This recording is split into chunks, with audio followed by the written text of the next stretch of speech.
దేశంలో మహిళల భద్రతకు ప్రాధాన్యం ఇస్తానని నా దేశంపై గంభీరంగా ప్రమాణం చేస్తున్నాను. చేసుకుంటానని మరియు పురుషులు మరియు స్త్రీల మధ్య పరిగణిస్తానని నేను వాగ్దానం చేస్తున్నాను. నేను నా కొడుకు కూతుళ్లను 3 4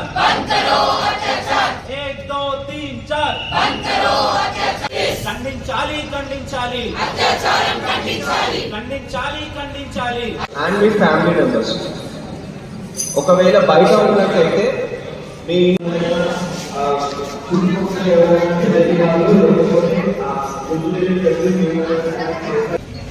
సో ఈరోజు మేము చేసిన కంటెస్ట్ ఏంటంటే ముందుగా ఇక్కడ ఓపీ బిల్డింగ్ దగ్గర గ్యాదర్ అయ్యి పబ్లిక్ అంటే నార్మల్గా వచ్చే పబ్లిక్కి జరుగుతున్న అంశాలపైన అవగాహన క్రియేట్ చేస్తూ అదేవిధంగా ఒకవేళ ఎమర్జెన్సీ సిచ్యువేషన్లో అత్యాచారానికి గురి అయిన మహిళలు ఎలా ప్రవర్తించాలి, ఎటువంటి జాగ్రత్తలు తీసుకోవాలి, ఎలా మనం అత్యాచారాలు జరగకుండా మనల్ని మనం కాపాడుకోవాలి అని వాళ్ళకి అవగాహన క్రియేట్ చేయడం అనేది జరిగింది.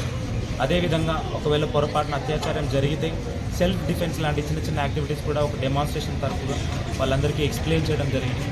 అదేవిధంగా మనం ట్రావెల్ చేస్తున్నప్పుడు కానీ మన స్టేట్లో మనం ఎలా సేఫ్టీగా ఉండాలి అని మనకున్న స్మార్ట్ ఫోన్స్ని అందులో ఉన్న అప్లికేషన్స్ని ఎలా వాడాలి అనేది పబ్లిక్కి అవేర్నెస్ క్రియేట్ చేస్తూ ఈరోజు అందరినీ ఎడ్యుకేట్ చేయడం జరిగింది.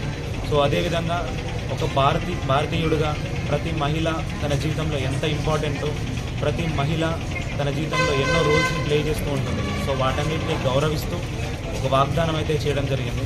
సో ఈరోజు మనకు సుప్రీంకోర్టు హియరింగ్ అయితే ఉంది. ఆ కేసు గురించి తర్వాత ఫర్దర్ యాక్షన్ ఎలా తీసుకుంటారని సుప్రీంకోర్టు అనేది డిసైడ్ చేస్తుంది. సుప్రీంకోర్టు వాళ్ళు ఇచ్చే తీర్పుని మేము గౌరవిస్తామని, వాళ్ళు ఇచ్చే ఆదేశాలు మేము పాటిస్తామని మేము చెప్తూ ఈరోజు నిరసన అయితే కంటిన్యూ అవుతుంది. తర్వాత విషయాలను ప్రమోట్ చేస్తాం.